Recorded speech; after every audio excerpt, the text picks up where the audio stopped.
الحمد لله رب العالمين والعاقبة للمتقين والصلاة والسلام على سيد الأنبياء والمرسلين أما بعد أعوذ بالله من الشيطان الرجيم بسم الله الرحمن الرحيم يا بني آدم قد أنزلنا عليكم لباسا يواري سوآتكم وريشا ولباس التقوى ذلك خير صدق اللہ مولانا العظیم. معزز سامعین، محترم بزرگوں اور دوستوں اور رونق اسٹیج معزز شخصیات، ہر ایک چھوٹی یا بڑی یونیورسٹی یا اسکول یا مانٹیسری یا کالج عموماً آپ نے دیکھا ہوگا کہ ان کی ایک مخصوص ڈریس اور مخصوص یونیفارم ہوتی ہے جس سے وہ پہچانے جاتے ہیں، جس سے اس کی شناخت ہوتی ہے. اس وقت آپ کے قصبے میں اسکولوں کی تعداد زیادہ ہے.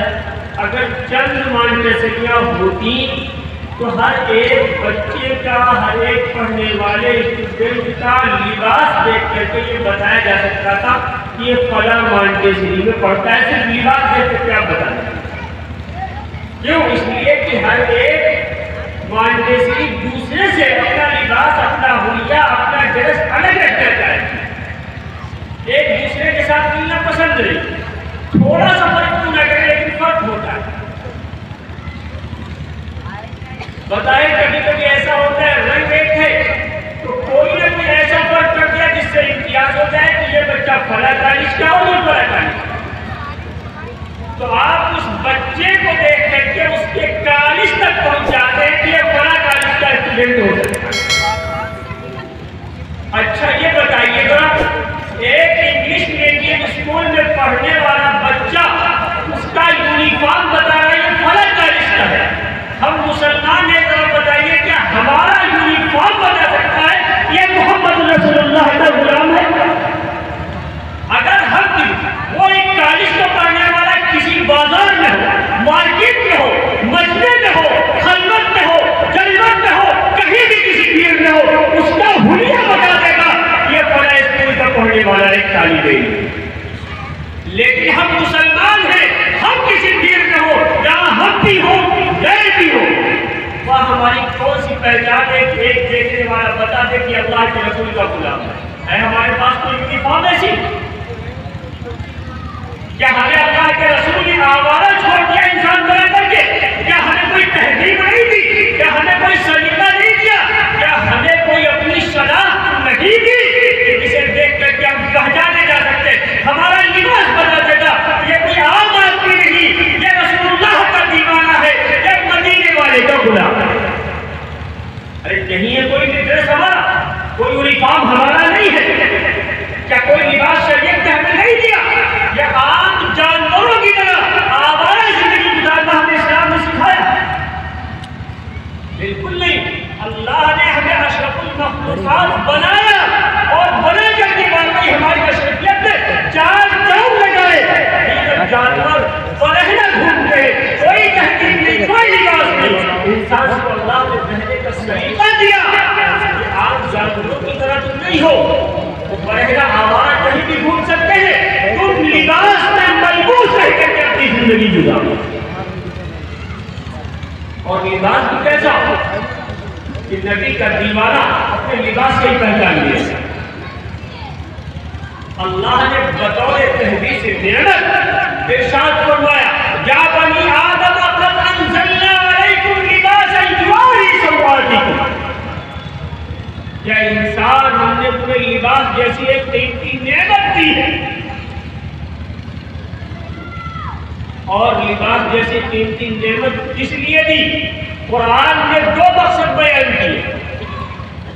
پہلا مقصد قرآن نے بیان کیا کہ اس لیے ہم نے لباس تمہیں عطا کیا ہے تاکہ جو جسم کے اعضاء چھپائے جانے کے ہیں لباس کے ذریعے تم ان اعضاء کو چھپا سکو. جن اعضاء کا چھپانا ہر حال میں، ہر وقت میں، ہر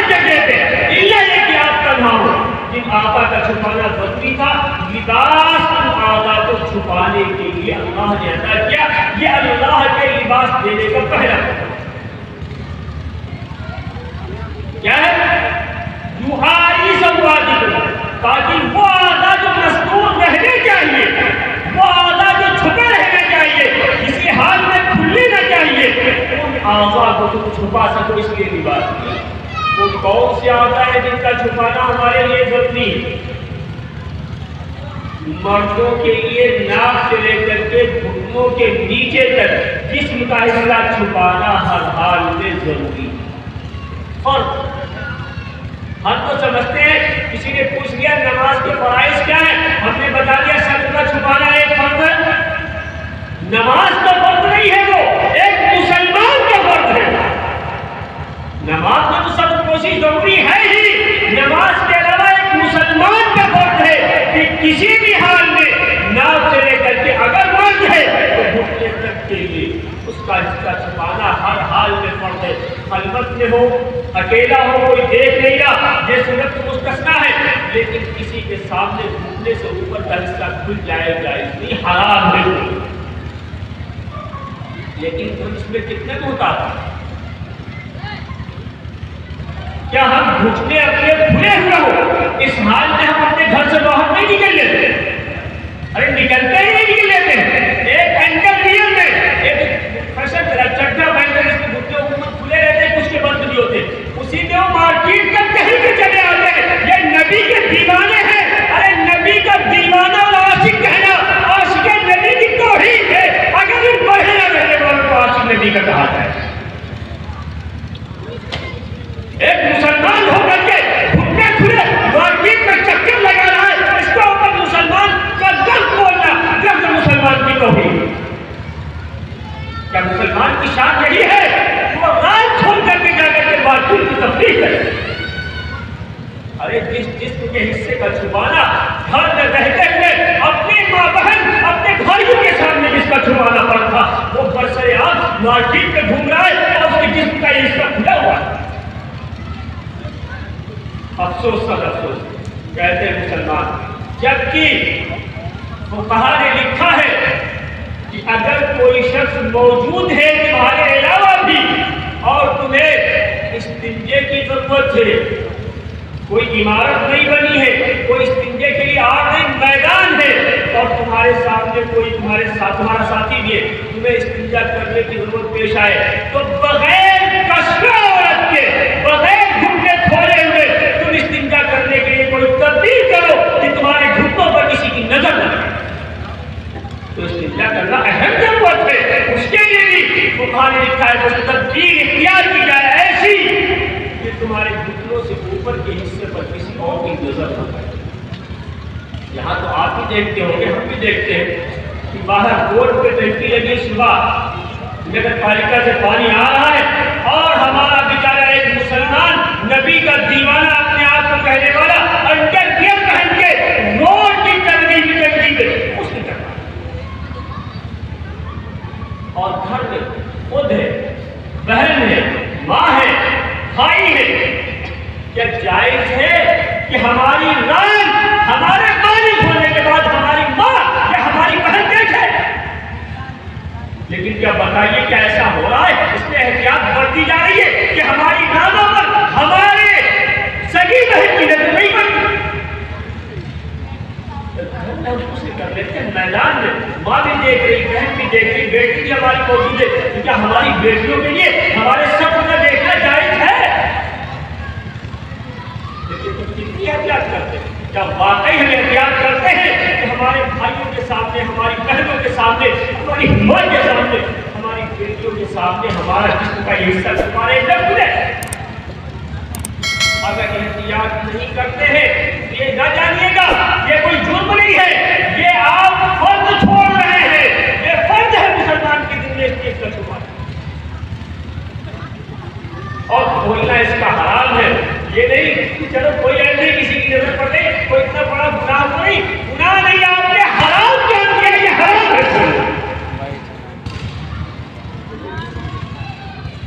اچھا اس کا بولنا حرام ہے، ہم نے سمجھ لیا کہ نماز میں چھپا لو کافی، یہ تو جسم کا حصہ ہر حال میں ایک مسلمان مرد کے لیے چھپانا فرض۔ اگر ہماری ماں اور بہنیں ہیں تو ان کے لیے جسم کا کتنا حصہ چھپا رہنا چاہیے؟ دونوں ہتھیلیاں، دونوں قدم اور چہرہ چھوڑ کر کے باقی سارے جسم کا حصہ اوپر چھپا ہے۔ یہ کہاں چھپا رہنا چاہیے؟ مارکیٹ میں۔ مارکیٹ میں تو پردہ ہے گھر سے نکلنے کے لیے، یہ ان کے لیے صدر پوشی ہے۔ پردہ الگ ہے اور صدر پوشی الگ ہے۔ یہ جو ہے قدم چھپے ہوئے نہ ہو، قدم کھول سکتی ہے۔ ایک عورت ذات اپنی کلائی گٹے تک ہاتھ کھول سکتی ہے، چہرہ کھول سکتی ہے، کہاں؟ اپنے گھر والوں کے ساتھ۔ گھر میں جو لوگ آتے جاتے رہتے ہیں عموماً جیسے کہ بھائی کے، چچیرے بھائی کے، چچا کے ساتھ ہوئے، لیکن اگر وہ گھر سے باہر نکلتی ہے تو چہرہ کھول کے نہیں، گھر سے باہر نکلنے کے لیے صرف صدر پوشی کافی نہیں بلکہ جب حجاب اور پردے کا حکم ہے۔ لیکن یہاں سے یہ حال ہو رہا، یہ حصہ چھپانا گھر میں فرض تھا، بھائیوں کے سامنے چھپانا ضروری تھا، چچیرے بھائیوں کے سامنے چھپانا ضروری تھا، گھر میں رہنے کی حالت میں اس حصے کا چھپانا ضروری تھا۔ اور آج ہماری بہنوں کا حال تو یہ ہے کہ مارکیٹ میں جاتے وقت اس حصے کا چھپانا ہم ضروری نہیں سمجھتے۔ عورتوں آپ کہتے ہیں کہ ہاں واقعی عورتوں میں اور بہنوں میں عیب ہے، لیکن اس سے بڑا عیب ہم میں ہے۔ کیوں؟ اگر ہم میں چاہے تو کیا اوقات ہے کہ ہمارے گھر کی پلی ہوئی ہماری لحم جگر اپنی مرضی سے مارکیٹ میں جا کر کے برہنہ سیر کرے؟ مجھے تو لگتا ہے کہ جس حجاب اور جس پردے میں رہنا چاہیے ہماری بچیوں کو، وہ پردہ ہماری عقلوں پہ پڑ گیا کہ ہماری بیٹی آج ہاف ڈریس میں، آج نیم برہنہ ہو کر کے مارکیٹ کے چکر لگا۔ کیا پہچانی جا سکتی ہے ہماری جانے والی بچی اپنے حجاب اور پردے سے گجراتوں میں گزرنے والی؟ یہ کسی مسلمان گھرانے کی ہے، کسی غیر گھرانے کی ہے؟ کوئی پہچان؟ جس طریقے سے دوسروں کے کوئی تہذیب نہیں، کوئی سلیقہ نہیں، کوئی ان کا لباس، کوئی ان کا یونیفارم نہیں، یہی حال مسلمانوں کا ہے کہ دوسروں کو ہم نے دیکھا وہ برہنہ ہے، کہ ہماری بچیاں بھی برہنہ ہو کر کے جا رہی ہیں۔ لیکن ہم نے تو سمجھ لیا یہ جو قدم سے لے کر کے باندھے پڑے، قدم چھوڑ کر، ہاتھ چھوڑ کر، ٹوٹل اور چہرہ چھوڑ کر چھپانا، یہ نماز میں ماں بہنیں چھپا لے کافی ہے۔ یا مردوں کے لیے ضروری ہے ناک سے لے کر کے گھٹنوں تک کا حصہ چھپانا، نماز میں سب پوشی فرض ہے، لہٰذا ہم نے نماز میں چھپا لیا، اتنا کافی ہے۔ نماز کے علاوہ کیسے نہیں گھومو، کیسے گھومنے کی اجازت نہیں، یہ نماز کا لباس نہیں ہے، مسلمان کا لباس ہے۔ یہ جو لباس دیا گیا ہے یہ صدر پوشی کے لیے عام حالات میں دیا گیا ہے، یہ نماز کا لباس نہیں ہے۔ نماز کا لباس تو الگ ہے۔ وہ نماز کا لباس کیا ہے؟ نماز پڑھنے کے لیے جب آپ جائیں، اللہ کا حکم ہے خذوا زینتکم عند کل مسجد۔ جتنے گئے دوسرے ہر لوگ، ایسے ہی نبی کی آمد سے پہلے زمانہ تھا کہ لوگ خانہ کعبہ کا طواف ننگے بدن کیا گیا۔ کچھ لوگ معمولی کپڑا استعمال کرتے تھے اور کچھ لوگ وہ بھی نہیں، اور ان کا نظریہ اور ان کا عقیدہ کیا تھا کہ دوران خانہ کعبہ کے طواف کرنے کے دوران جسم کا جو حصہ کھلا رہ جائے گا جہنم کی آگ اس پر آ۔ یعنی نظریہ کتنا خطرناک کہ جو حصہ جسم کا کھلا رہ جائے گا طواف کی حالت میں اس کو کبھی جہنم کی آگ نہیں چھوئے گی۔ یہ چلا آ رہا تھا نبی کے زمانے سے پہلے۔ جب نبی آئے، شریعت آئی، اللہ نے احکامات نازل فرمانا شروع کیا، پابندی لگائی۔ کیوں؟ اس لیے کہ ننگے طواف کرنا، اس میں ایک تو خانہ کعبہ کی حقارت اور توہین ہے، اور دوسرے ایک مسلمان کی تہذیب کے خلاف ہے۔ اللہ نے حکم دیا خذوا زینتکم عند کل مسجد، جب تم اپنی عبادت گاہ جاؤ اور تمہارے سامنے صرف اتنا نہیں، تھوڑا سا کپڑا اپنی شرمگاہ چھپانے کے لیے استعمال کر لو اور باقی ننگے بدلو، نہیں، لباس زینت میں جاؤ۔ اس لباس میں جائے، لباس زینت میں جاؤ۔ لباس زینت کیا ہے؟ یہ جو نماز کا لباس کہا اللہ نے، جب مسجد جاؤ تو لباس زینت میں جاؤ، تو لباس زینت کیا ہے؟ علماء نے لکھا ہے لباس زینت میں 3 کپڑے ہیں. ایک کپڑا ہے ازار، جو ناف سے لے کر کے مرد ٹخنے سے اوپر تک پہنے گا، ٹخنے چھپائے گا نہیں، ٹخنے کھلے گئے، ٹخنے سے اوپر، ٹخنے کے اوپر سے لے کر کے ناف تک ایک ازار. دوسرا قمیص، کرتا یا اس کے علاوہ جو بھی اوپر لباس پہنے تھا تو قمیص یا کرتا. اور تیسرا لباس پگڑی یا اس کا ادنا درجہ ہے تو یہ لباس زینت ہے مرد کے لیے کہ جب مسجد جاؤ تو ان تین کپڑوں میں تم ملبوس ہو، ازار ہو، قمیص ہو اور سر پہ امامہ اور پگڑی ہو. اور اگر پگڑی اور دستار نہیں ہے تو کم سے کم تمہارے سر پہ ٹوپی. کہ نبی کبھی ننگے سر نماز پڑھتے تھے؟ پڑھتے تھے.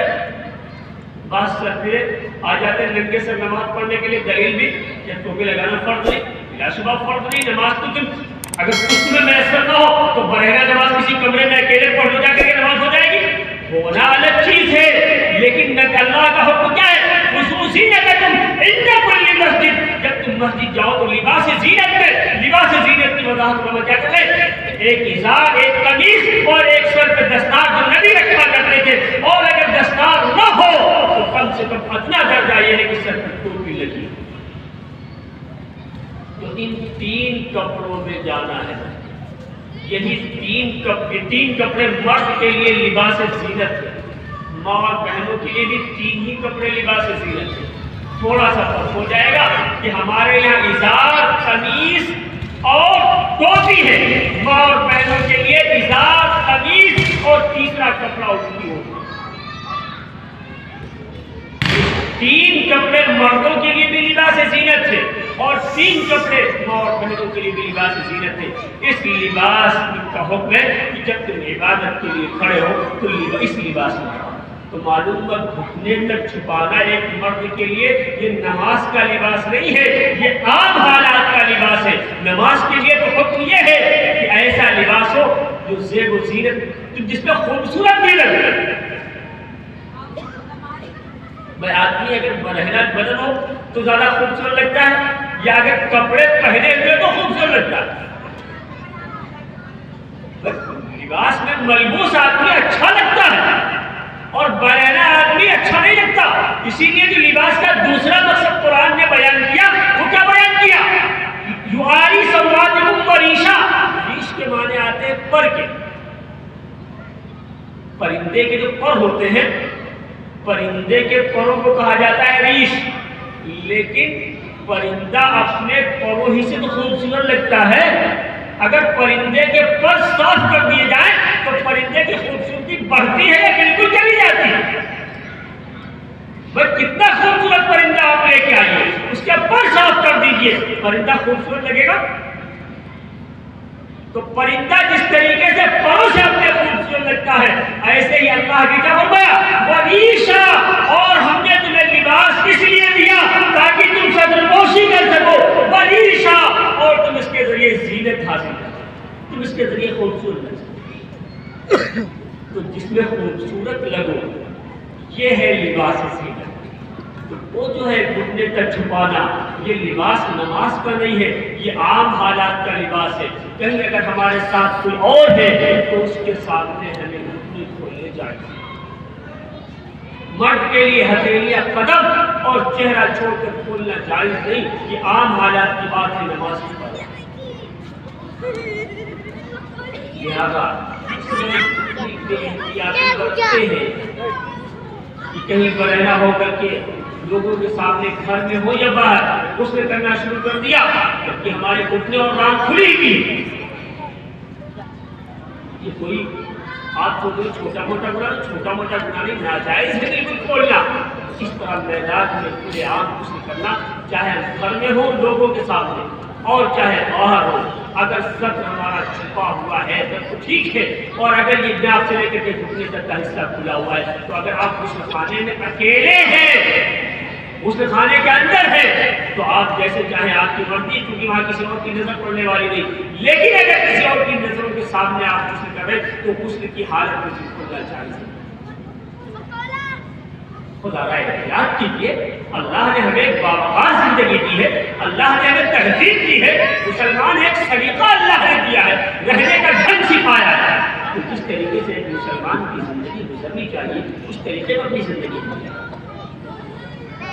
کم سے کم جس طریقے سے ایک کالج کا اسٹوڈنٹ پہچان لیا جاتا ہے کہ فلاں کالج کا ہے, ہمیں بھی پہچان لیا جائے ہمارا لباس دیکھ کر کے کہ نبی کا دیوانہ. اس پہ توجہ دینے کی ضرورت ہے. لہذا لباس تو اللہ نے دیا سرخوشی اور زینت کے لیے, ہم اس لباس سے سرخوشی کریں اور زینت اختیار کریں. لیکن کیسا لباس پہنا جائے؟ فیضاب ہو, القمیص ہو اور سر پہ امامہ, اور اگر نہیں امامہ ہے تو ٹوپی ہو. چلو لیکن یہ کیسا لباس ہو؟ تین ہی کپڑے مرد کے لیے بھی لباس زینت ہے اور تین ہی کپڑے عورت کے لیے بھی لباس زینت ہے. فرق اتنا ہو جاتا ہے کہ ہمارا تیسرا کپڑا ٹوپی یا پگڑی ہے اور عورت کے پاس تیسرا کپڑا اردو ہو. ایک یہ فرق ہو جائے گا. دوسرا ایک فرق اور ہوگا لباس زینت. وہ کیا فرق ہوگا کہ جب ہم یہ ازار پہنیں گے تو ہماری ماں اور بہنوں کے ٹخنے کھلے رہے, چھپے رہتے ہیں, اور ہمارے ٹخنے کھلے. تو ایک فرق یہ کہ ہمارے سر پہ پگڑی یا ٹوپی اور ان کے سر پہ اردو. دوسرا فرق یہ کہ ہمارے ٹخنے کھلے ہونے چاہیے اور ماں اور بہنوں کے ٹخنے چھپے ہونے چاہیے. تیسرا فرق یہ ہے ساخت اور بناوٹ کے اعتبار سے فرق کر دیا ہے.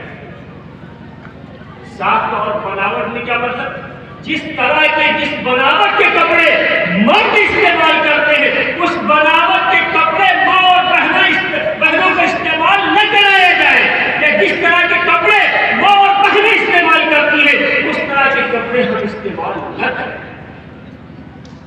لیکن حال تو یہ ہے کہ اگر سر کے بالوں کا فرق نہ ہو اور ساتھ میں مسٹر اور سسٹر دونوں گزر رہے ہو تو پہچاننا اور امتیاز کرنا مشکل ہو جائے گا. مسٹر کو اور سسٹر مشکل ہو گئے. اگر بالوں کا فرق نہ ہو, بال برابر ہو دونوں کے, بتائیے کوئی شناخت ہوگی؟ لباس دیکھ کر کے ایک صاف, ایک بناوٹ, ایک طرح کا لباس پہنیں گے تو ہماری بچیاں بھی اور ہمارے بیٹے, کوئی فرق نہیں لباس. پہچاننا مشکل ہے کہ آیا یہ فلاں کے گھر میں رہتا تو ہے, آیا یہ رہنے والا ہے فلاں کے گھر کا یا رہنے والی ہے, یہ فرق آپ نہیں کریں. تو ساخت اور بناوٹ کا فرق ہے کہ جس ساخت کے کپڑے مرد استعمال کرتا ہے اس ساخت اور بناوٹ کے کپڑے عورتیں استعمال نہ کریں, اور جس ساخت اور بناوٹ کے کپڑے ماں اور بہنیں استعمال کرتی ہیں ایک مرد اس بناوٹ کے کپڑے استعمال نہ کریں. دو فرق ہوئے. تیسرے, جو کسی غیر مذہب والوں کا شعار اور پہچان بن جائے لباس, ایک مسلمان کو وہ لباس چھوڑ دینا ضروری ہے. جو لباس کسی غیر قوم کا, مسلمان کے علاوہ کوئی بھی ہو, اگر کسی قوم کا کوئی لباس پہچان بن چکا ہے تو ایسی صورت میں ہمارے لیے وہ لباس چھوڑنا ضروری ہے. جیسے مان لو تھوڑی دیر سے کہ آج کے دور میں خاص کر اپنے علاقے میں ساڑی مسلمان کی پہچان ہے, پھر کس کی پہچان ہے؟ غیر مسلموں کی پہچان ہے. اپنے علاقے میں عموماً غیر مسلم استعمال کرتے ہیں اور پہچانے بھی اس سے جاتے ہیں کہ یہ غیر مسلم عورت ہے یا مسلمان ہے. تو یہ ایک ایسا لباس ہے جو اپنے علاقے میں غیروں کی پہچان بنا. جو غیر مسلموں کی پہچان لباس بن چکا ہو, جو ان کی شعار, ان کا شعار بن چکا ہو, جو جس سے ان کی شناخت ہوتی ہو, ایک مسلمان کے لیے ضروری ہے کہ وہ لباس ترک کر دے, کیونکہ یہ لباس غیروں کی پہچان بن چکا. اب ذرا اس پر بھی آ جائیے. عام حالات میں نہ صحیح, تقریبات میں, شادیوں میں, کیا آج مسلمان گھر کی عورتیں اور بچیاں کیا ساڑی میں نہیں جاتی؟ جاتی ہے نہیں. کون ہوتا ہے وہ؟ ہمارے گھر میں ہماری بچیاں ہوتی ہیں, ہماری ماں اور بہنیں ہوتی ہیں, اس لباس میں جاتی ہے جو لباس غیر مسلموں کی پہچان ہے. کہاں گئی ہماری خودداری, کہاں گئی ہماری ہماری اسلامی پہچان کہ آج ہم کو اپنا یونیفارم اپنا ڈریس اچھا نہیں لگ رہا، جو غیروں کی پہچان بن چکا ہے، اس لباس میں ملبوس ہو کر کے ہماری بچیاں آج پارٹیوں میں شریک ہو رہی ہیں۔ آج ہمارے گھر کی عورتیں اور پارٹیوں میں اور شادیوں میں اور تقریبات میں شرکت کرنے کے لیے جا رہی ایسے لباس میں ملبوس ہو کر کے جو لباس مسلمان کا نہیں بلکہ دوسرے قوموں کا شعار بنا ہوا ہے۔ افسوس سبب اس طرح کا لباس ہرگز نہ ہماری مسلمان مائیں اور بہنیں استعمال کریں، اور نہ ایسا لباس ہم استعمال کریں جو غیروں کی پہچان کرے۔ ایسے لباس استعمال کرنے سے ہمیں بھی گریز کرنا ہے، ہمیں بھی بچنا ہے، اور اپنے گھر کی تمام اپنی بہن بیٹیوں کو بھی ایسا لباس جو غیروں کی پہچان بن چکا ہے اس لباس کے پہننے سے ان کو بچانا۔ تو یہ فرق ہوا ہے کہ جو غیروں کی پہچان لباس بن چکا ہے نہ تو وہ لباس ہم استعمال کریں نہ ہماری بہنوں کے لیے استعمال کریں۔ پھر ایک اور فرق ہے مرد عورت کے لباس، وہ کیا ہے؟ رنگ کا فرق۔ کہ بعض رنگ وہ ہوتے ہیں جو عورتوں کے ساتھ مخصوص ہوتے ہیں، اس رنگ کے کپڑے بھی مردوں کو استعمال کرنے سے بچنا چاہیے۔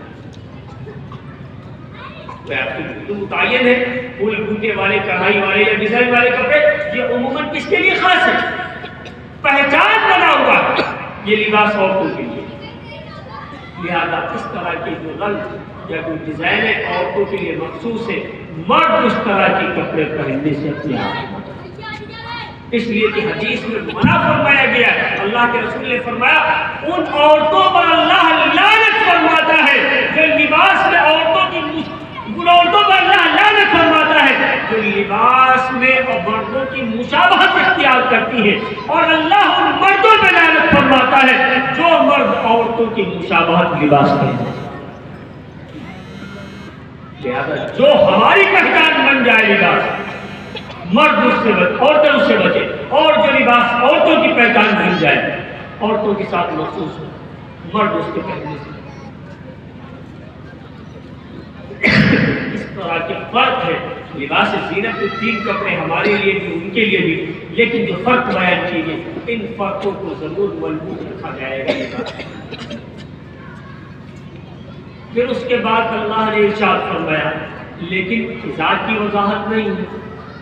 میں آج کے دور لباس تو وقت کے لحاظ سے کبھی کبھی بدل بھی جاتا ہے۔ نبی کے زمانے میں لنگیاں عموماً استعمال ہوتی تھی، نبی نے پیجامے کو اصغر کہا ہے اور پسند بھی کیا، لیکن کبھی پہننے کا اتفاق نہیں ہوا۔ آج کے دور میں پیجامہ وغیرہ رائج ہے، تو لباس کیسا پہننا چاہیے مسلمان کو، کس طرح کا ہو، اس کے لیے اللہ نے آگے جس پر میں لباس التقویٰ ذالک، متقیوں کا لباس بہترین لباس۔ بہترین لباس کون سا لباس؟ متقیوں کا لباس، پرہیزگاروں کا لباس، اللہ والوں کا لباس، صالحین کا لباس، علماء کا لباس۔ یہ لباس اللہ کہہ رہے وہ لباس التقویٰ ذالک خیر۔ اگر اچھائی ہے لباس میں تو یہ لباس اس کو اپناؤ، یہ لباس ہے، لباس التقویٰ اپنا، متقین کا لباس ہے۔ تو اب ذرا ایک بات اور سمجھ لیجیے، جب اللہ کہہ رہے لباس التقویٰ ذالک خیر، متقین کا لباس بہتر ہے، تو کیا متقین کس لباس میں رہتے ہیں یہ آپ کو خود اندازہ ہوگا، علماء کس لباس میں رہتے ہیں یہ آپ کو خود اندازہ ہوگا، صلحاء کا لباس، اللہ والوں کا لباس کیا ہے اس کا ہمیں خود اندازہ ہو۔ کیونکہ ہم دیکھتے ہیں کہ علماء کس لباس میں آتے ہیں، کیا علماء جینس اور ٹی شرٹ میں آتے ہیں؟ کیا اللہ والے انڈر ویئر میں ہوتے ہیں؟ اللہ والوں کے جو زیبتاً لباس ہوتا ہے وہ ایک ایسا ازار ہوتا ہے جو ٹخنے سے اوپر ہو، ایک قمیص ہوتی ہے جو گھٹنوں تک لٹک نہیں ہوتی، سر پہ امامہ ہوتا ہے، اور یا اگر امامہ اور پگڑی نہیں ہوئی تو کم از کم سر پہ ٹوپی ہوتی ہے۔ یہ اہل اللہ کا لباس، اس کا لباس ہے، اہل اللہ کا لباس ہے۔ آپ سمجھتے ہیں کہ مولوی تو بڑے پچھلے دور کے لوگ ہیں، یہ تو 50 سال پہلے بھی اسی لباس میں تھے۔ زمانہ دیکھتے ہی نہیں کہا جا رہا ہے مولوی کا لباس تو 1400 سال پہلے تھا، آج 1400 سال کے بعد ذرہ برابر بھی اس نے ترقی نہیں کی، اسی لباس میں آج بھی گھوم رہا ہے۔ یہ دنیا کیا جانے دنیا میں کیا ہو رہا ہے، کیا جانے، سب کچھ جانتا ہے ایک مولوی، جتنا آپ نہیں جانتے ہیں دنیا سے وہ واقف ہے۔ لیکن بات اتنی ہے کہ آپ زمانے سے متاثر ہوتے ہیں، مولوی اللہ ہمارا زمانے سے متاثر نہ ہو کر کے بلکہ وہ قرآن اور حدیث سے متاثر ہو کر کے اپنی زندگی اسلام۔ آپ دنیا کو دیکھتے ہیں، زمانے کو دیکھتے ہیں کہ زمانہ کدھر جا رہا ہے، اس کے پیچھے چلتے ہیں اور سمجھتے ہیں کہ جو عیسائیت اور مغربیت کی دین جو لباس ہے یہ اپنے دور کا ماڈرن اور وی آئی پی لباس ہے۔ آپ نے اسے سمجھ لیا وی آئی پی ہے، یہ اپنے دور کا ماڈرن لباس ہے۔ یہ آپ کی سمجھ ہے، نہایت ہی گھٹیا درجے کی سوچ ہے، ورنہ میں تو کھلے دعوے کے ساتھ کہہ سکتا ہوں نبی کا دیا ہوا لباس، قرآن کا بیان کیا ہوا لباس، صحابہ کا لباس، اہل اللہ کا لباس، علماء کا لباس نبی کے زمانے میں سب سے بہتر اور سب سے ماڈرن تھا، اور آج میں سب سے ماڈرن لباس وہی ہے، اور قیامت کی صبح تک سب سے ماڈرن لباس نبی کا لباس۔ اس سے زیادہ ماڈرن لباس کسی کا نہیں ہو سکتا۔ وہ دیوانے ہیں، بے عقل ہیں، ان کی عقلوں کے پردے پڑے ہوئے ہیں، تو نبی کے لباس کے مقابلے میں دوسرے لباس کو سمجھتے ہیں ماڈرن، آوارہ گردی کو، برہنہ جسم رکھنے کو سمجھتے ہیں کہ اپنے دور کے ماڈرن لوگ ہیں، ترقی کرنے والے لوگ ہیں، ترقی یافتہ لوگ ہیں۔ ترقی نہیں، یہ ایسی تنزلی ہے کہ اگر کچھ زمانہ گزر گیا تو جس تنزلی کے بعد ترقی شاید آپ کو غیر ممکن نظر آنے لگے، ایسے گہرے گام میں آپ گرے۔ اور ہم سمجھتے ہیں کہ ہم زمانہ ترقی یافتہ ہے، لہٰذا ہم اس زمانے کے رنگ میں رنگ جائیں، ہم ترقی کر جائیں، ترقی اس میں نہیں ہوتی۔ ارے ترقی تو ہم جب سمجھتے، آپ کیسے بھی روڈ پر بیٹھے ہو، تاش کی گھنٹی پھیرتے ہوئے بیٹھے ہوئے، آپ کی گاڑی کھڑی ہو، آپ کی چٹھے میں بیٹھے ہو، دنیا نکل رہی ہے، نکلنے دو، کوئی فرق نہیں پڑے گا، لوگ دیکھ رہے ہیں، گاڑی کھلی بھی دیکھ رہے ہیں۔ اچھا وہیں پہ کوئی مولوی نظر آ جائے، آپ کو مولوی نکل پڑے، آپ اسے جانتے بھی نہ ہو، بس اتنا جانتے ہو یہ مولوی ہے، بتائیے آپ کی گاڑی زندگی سے ڈھک جائیں گی نہیں؟ ڈھکیں گی نہیں تو کون ہے وی آئی پی جسے دیکھ کر آپ کو بھی حیا آ رہی ہے اور اپنی لائن چھپانے میں آپ مجبور ہو رہے ہیں، آپ اسے دیکھ کر کے شرم محسوس کر رہے ہیں؟ وہ وی آئی پی ہے کہ جو آپ کو ننگا دیکھے اور وہ بھی ننگا ہو جائے، یہ وی آئی پی جنہیں دیکھ کر آپ کی بھی جرات نہیں ہو رہی ہے۔ ایسا فاروق شخص وہ ہے وی آئی پی اپنے زمانے کا، وہ ہے اپنے زمانے کا مالک، جسے دیکھ کر آپ کے بھی ہوش ہو جاتے ہیں کہ آپ حالات میں آپ کو رہنا جس میں رہ رہے ہیں۔ اگر ایک مولوی کو ایک اللہ والے کو دیکھ لیا تو چھپانے پہ ڈھکنے آپ مجبور ہو جاتے ہیں، تو اپنے دور کا ماڈرن بڑا شخص یہ ہے ترقی یافتہ، جسے دیکھ کر آپ کی بھی نظریں بھی اس حال میں آپ نہیں ہوتی۔ لیکن ہم سمجھتے ہیں ترقی یہ ہے کہ آج عیسائیت کے رنگ میں جاؤ، جو لباس دیا گیا اسے اپنا لو۔ یاد رکھنا عیسائیت کو اپنانے کی بات جہاں تک ہے، کبھی کبھی چھوٹی چھوٹی چیزیں بھی جب اللہ پکڑ کرنے کے آتے ہیں تو ہماری تباہی کا ذریعہ بن جاتی ہیں۔ حضرت تھانوی رحمۃ اللہ نے بڑا عجیب و غریب واقعہ حضرت فتح محمد صاحب کے حوالے سے لکھا ہے کہ ایک شیخ گاہان مکی تھے، مولا جمال صاحب نے اسے نتیجہ تعلیم پوچھتا تھا۔ شیخ گاہان مکی تھے، ایک اپنے کسی عزیز کسی رشتہ دار کے جنازے میں شریک تو جس شخص کے جنازے میں شریک ہوئے اپنے زمانے کا ایک بڑا بگڑائل شخص، اور لوگ بھی جانتے تھے کہ کھلا فاسق، تو لوگوں میں یہ بات کچھ ہونے لگی کہ بجائے تو اپنے زمانے کا تھا ہی، اور حکم ہے کہ اپنے مردوں کو اچھے لوگوں کے قریب دفن کیا کرو، تو ایسا نہ کیا جائے کہ 3 دن پہلے ایک بزرگ کا انتقال ہوا تھا، اس کو بھی اسی قبر کے قریب میں دفن کر دیا جائے، امام والے کے قبر کے قریب۔ بہرحال طے ہو گیا مشورے سے، اور بزرگ سے بالکل متصل اس کی قبر بنائی۔ جب بہت زیادہ متصل ہوئی، کہیں قبر کھودنے میں پھاوڑا لگ گیا تو بزرگ کی قبر بھی کھل گئی۔ اب جب بزرگ کی قبر شک ہو گئی، کھل گئی، تو تو لوگوں نے دیکھا کہ قبر میں بزرگ ہے ہی نہیں جن کا 3 دن پہلے انتقال ہوا تھا، بزرگ ندارت ہے وہاں سے، بزرگ لاپتہ ہے، اور ایک اللہ والے کی قبر میں ایک یورپین لڑکی ہے۔ بتائیے حیرت میں ڈال دینے والی بات تھی نہیں کہ آج سے 3 دن پہلے ایک اللہ والے کو دفن کیا گیا ہے اور 3 دن کے بعد اس کی قبر کھل گئی، تو معلوم ہو وہ اللہ والا نے بلکہ ایک یورپین لڑکی نے دی۔ تعجب ہوگا ہمیں نہیں ہوگا، آپ دیکھیں آپ کو تعجب ہوگا۔ لوگوں میں بڑا چرچا شروع ہوا کہ ایسے لوگ کہ ایک تو ہوتا نہیں، 1000 لوگ ہوتے،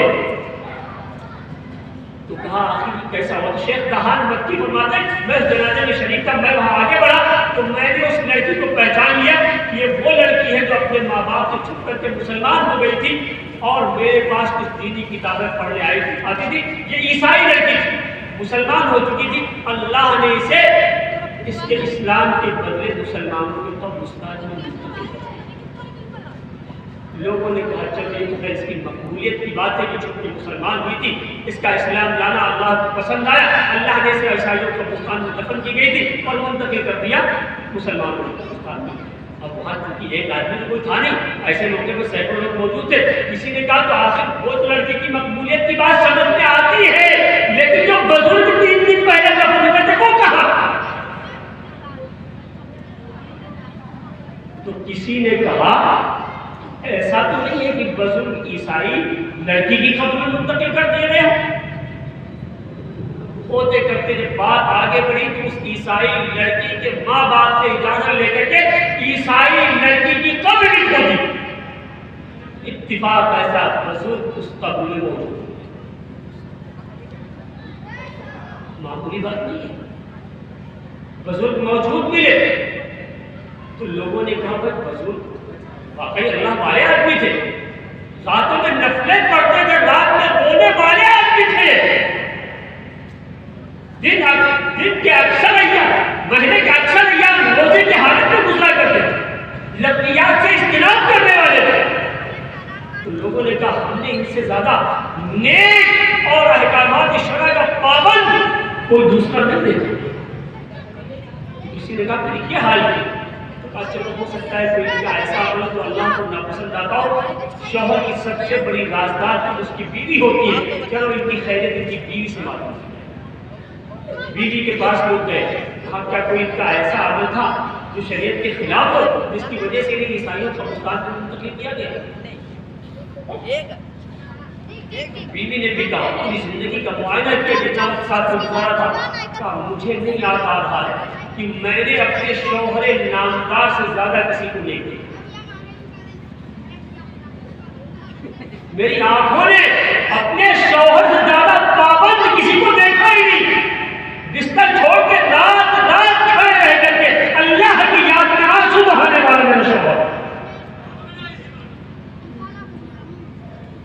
لوگوں نے بیوی سے کہا ذرا غور تو کرنا، ہو سکتا ہے کوئی اس طرح کا نہیں۔ کافی دیر غور کرنے کے بعد بیوی بولی کہ ہاں ایک عمل البتہ ایسا تھا، لیکن کچھ کبھی ایسا کیا نہیں ہے، صرف ایک زبان پہ بات آ جایا کرتی تھی کبھی کبھی۔ مجھ سے ملاقات کرنے کے بعد سردیوں کے موسم میں جب انہیں نہانا ہوتا، غسل کرنا ہوتا، تو کبھی کبھی کہہ دیا کرتے تھے کہ اس مسئلے میں عیسائی دین اچھا تھا کہ بیوی سے ملاقات کے بعد غسل واجب نہیں۔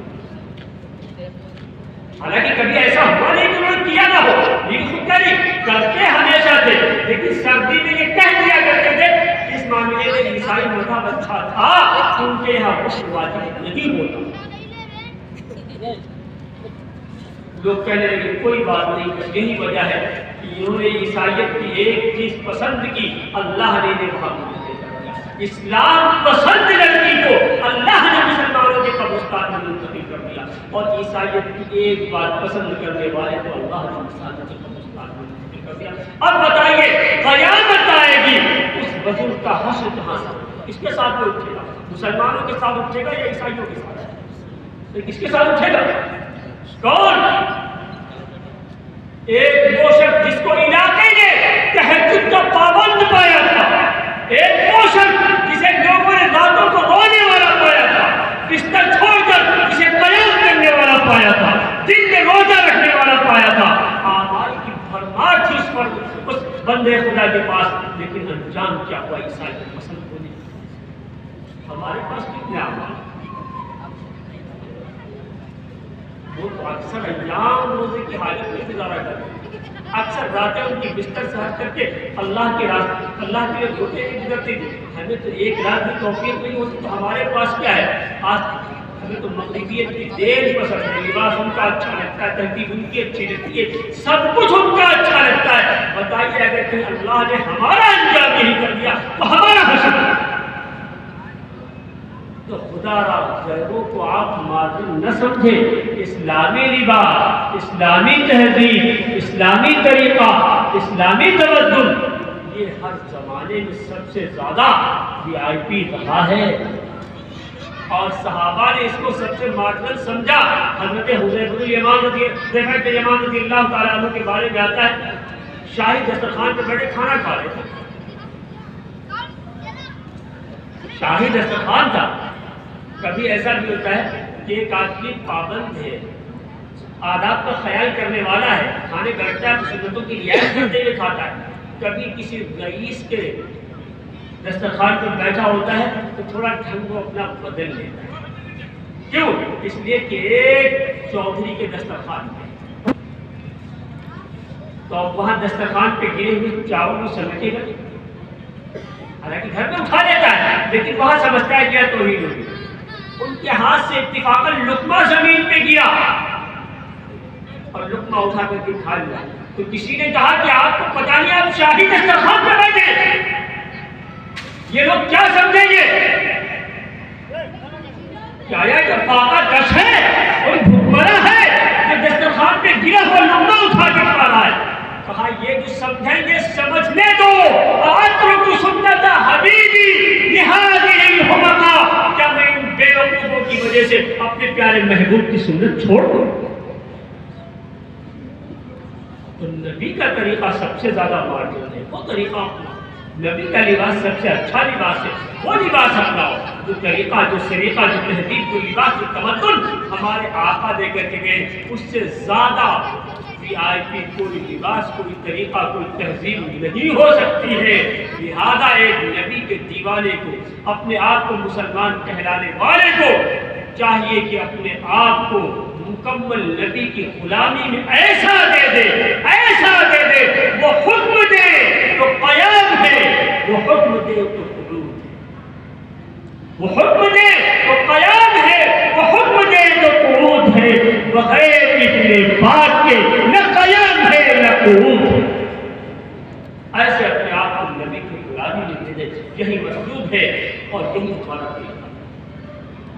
کوئی لباس ہو یا کچھ بھی ہو، کوئی تہذیب ہو، کوئی طریقہ ہو، تمدن ہو، ہم سب سے پہلے اپنے نبی کی زندگی دیکھیں، نبی کا لباس دیکھیں، نبی کی تہذیب دیکھیں، ہماری شریعت ہمیں کیا تعلیم دیتی، کیسا پہنانا چاہتی ہے، شریعت کیسا کھلانا چاہتی ہے، کیا کھلانا چاہتی ہے، کیا کروانا چاہتی ہے۔ ہم ہر ایک چیز میں سب سے پہلے شریعت نبی کی زندگی میں تلاش کریں، ہر ایک چیز نبی کی زندگی میں مل جائے گی، من بعد نہ صحیح، لیکن اس کی کوئی نہ کوئی نظیر شریعت میں ضرور حضرت مل جائے گی۔ تو سب سے زیادہ ماڈرن طریقہ، سب سے زیادہ ماڈرن لباس، سب سے VIP لباس نبی کا دیا ہوا لباس ہمیشہ رہا ہے۔ علماء کا لباس اپنائیے، اور اس سے ایک فائدہ اور ہوگا، آپ علماء کے لباس میں ایک مولوی نہ ہوا، مولوی نما بن جائے،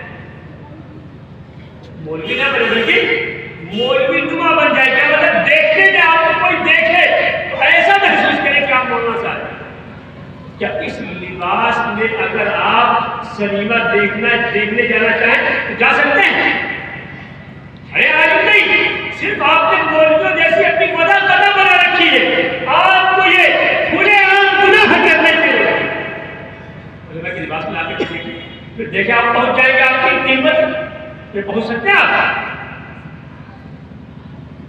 کبھی نہیں، ہمت ہی نہیں ہوگی۔ کتنا بڑا فائدہ ہے کہ آپ اگر اعلان علماء کا لباس پہن کر کے، ان جیسی وضع قدم اختیار کر کے آپ اعلان کوئی گناہ کرنا چاہیں، آپ نہیں کر رہے، فائدہ نہیں ہے۔ اللہ نے صرف کیا